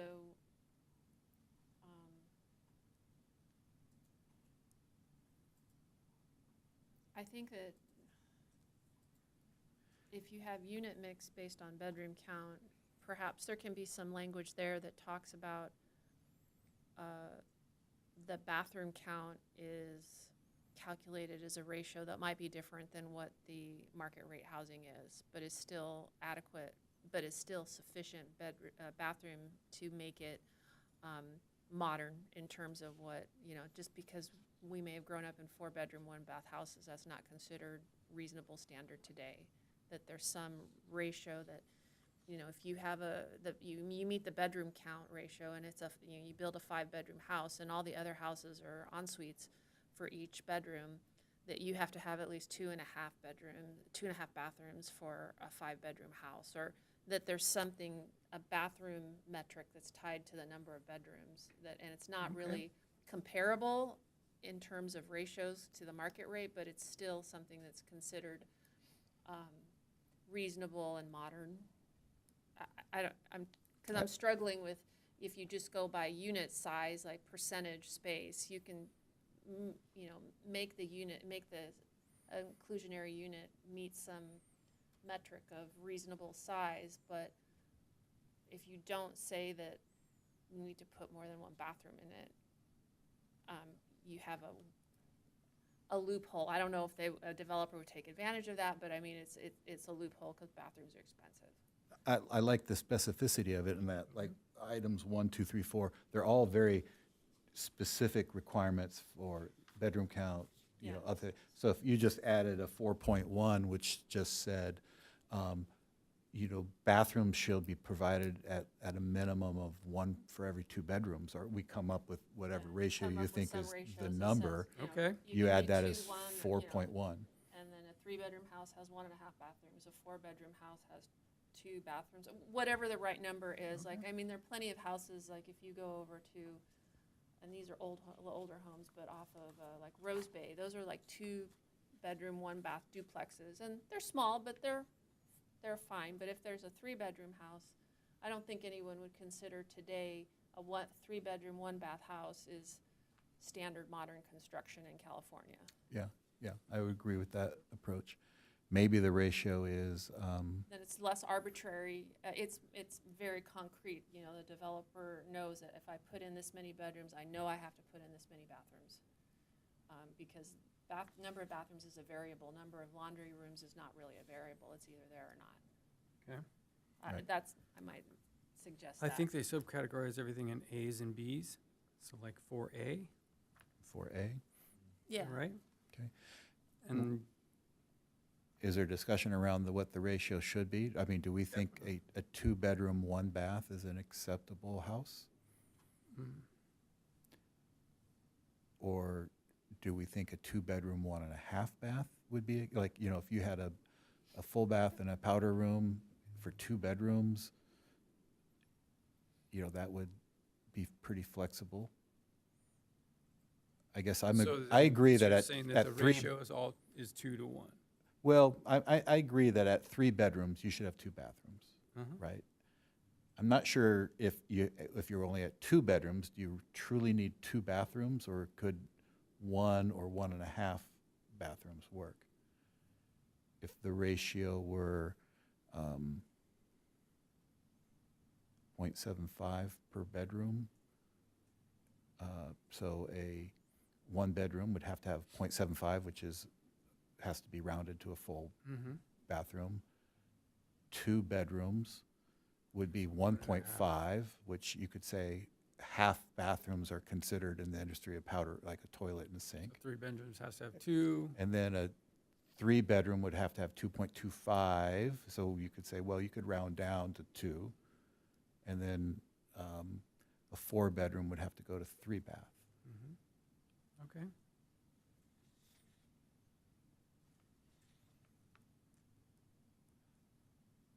Does that track with the That's rest of the explicit. commissioners? I think that's more explicit then, so Okay. it's easy to measure.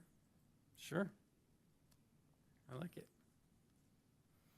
So then, going to the section 4 language, we would strike the bathroom reference Strike the and bathroom. keep the laundry and deck patios. Okay. And then going forward or to the, prior to that was recommendations to include in section 4. Inclusionary units shall on average be no less than 90% of the average square footage of the market rate units, or inclusionary units minimum size must be no more than 10% smaller, which is just a different way of saying it, or inclusionary shall have the same size as the market rates. And I think this is where my point being San Luis Obispo is saying at least 75%, it could be as 75% of the market rate. These are all much closer to the mark as far as just under the market rate at 10%. But I would advocate for a greater reduction in the size. 25%. I was suggesting 25%. Yes, I wanted to punch the numbers in, you know, as a, if I can pull my calculator out. 4,000 square foot house would require inclusionary units to be 3,000 square feet at 75%. Which is still a giant house. Does that, so for large single-family homes, that, But you're talking about a 5-bedroom, 3-bath, 4-bath home. fair, yeah, no, that's fair. I'm just doing, so for a single-family home, I can see that. Do you run into problems with multifamily housing, apartments and such, where they tend to be smaller, where they can be, if you apply 75%, then they can be and I haven't seen any of these projects myself in this role, so where they become very, very small. I feel like it's safe to say if we're only talking about the single-family lots, to Brent's point earlier, the apartments tend to stack and they want to it's very modular and things are going to. They just want it to make it They easy just to want to build. repeat the module, right? I don't see them deviating so greatly in that case. No, But yeah, right. where the discrepancy and very often they're also all rentals, and it seems like the discrepancy between the rent of an affordable unit is less between that and the market rate as it is from the sales price Okay. of selling. But So are these then things that these requirements, these recommendations that we're discussing now, applicable only to single-family housing then? No. Was that your, okay. No, they're utilized by both. By both. So what you're saying is that just the economics and the operations of how you build larger apartment buildings, everyone just wants to build boxes that stack on top of each other nicely, and so you're not going to get these weird sizes. You generally don't get the discrepancy between the Between the sizes units. in such significant fashion. Okay. yeah, I thought we were only talking about single family, but I agree. Even if you applied this rule to the apartments, I just don't think it would have much of an impact No. on the design of them. No. Okay. Then for single-family homes, does anyone have any opinion on lot size, or do you, since there's no prior art that you were able to find, that there's no reason for us to have any opinion on that?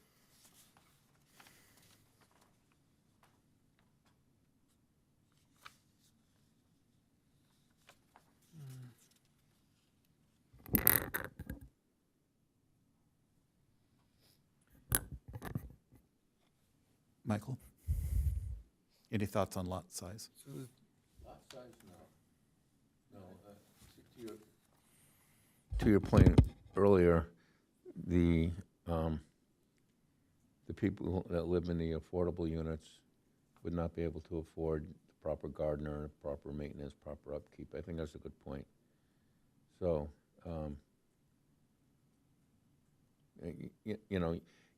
you can fit a 2,500 square foot house on one size lot and 1,800 on another size lot. And I think that's comparable. was your thought that we would substitute square footage for lot size No, in some way? No, I understand I'm in agreement on the square footage of the You would add, you were building. thinking I was maybe just wondering, add. would we want to add anything? And it doesn't sound like there's any support for that. So I do think that the fact that if the house has to be guaranteed to be a certain size, that will maybe increase the size of the lot slightly. Lot size is a variable that can be measured and managed, and so if we don't have a strong opinion on that, then we can leave it out. But it's currently, given whatever the setbacks are that you're required to provide for developing new property, as long as the developer can meet that setback requirement, right now they can make the lot as small as they want. Yeah. And yes, maintenance is, but not everybody has a gardener. I don't, so. So I didn't include the language on the section 4 recommendations from San Luis Obispo, but you're leaning towards Yeah, that. I guess I wouldn't support it at 90%. But, Yeah, you know, yeah. I But was you saying, liked with what? if the first bullet point was read to be no less than 75% of the average square footage of the market rate units, I would support that, Right, okay, which I- was I- similar to San Luis I Obispo. support the 75%. sure. A 2,500 square foot house is 1875. 1,875, yeah. And I think that's Okay. reasonable. That sounds reasonable.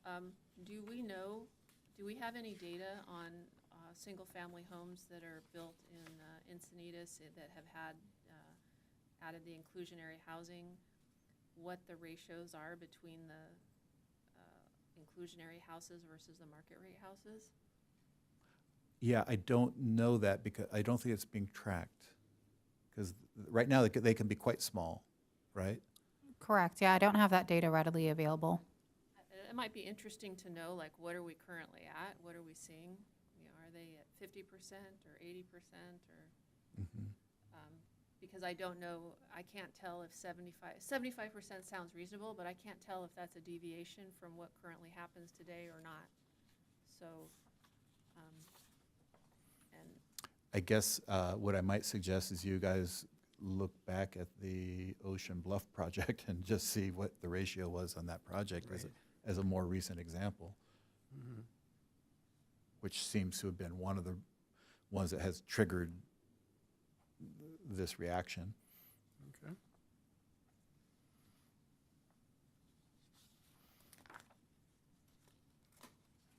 So yeah, I'm supportive of all the recommendations that I made so far.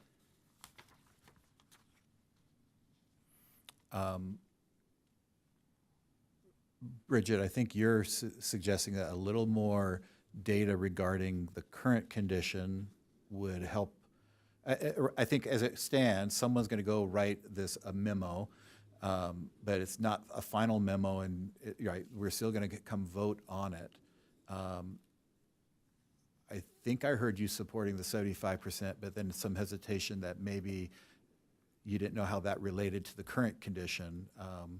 And so maybe you'd want to know that yeah, added data before we really finalize anything. yeah, I'd like to just know as a point of information for myself to know, you know, I'm sort of, that 75 sounds reasonable, but I don't know what's actually out there today. And is the recommendation, so does the recommendation have any substantial change to what's actually happening organically? Would be good data to know before I say yes. Okay. So it's just Fair enough. having the data to know, to be informed about what the recommendation will cause.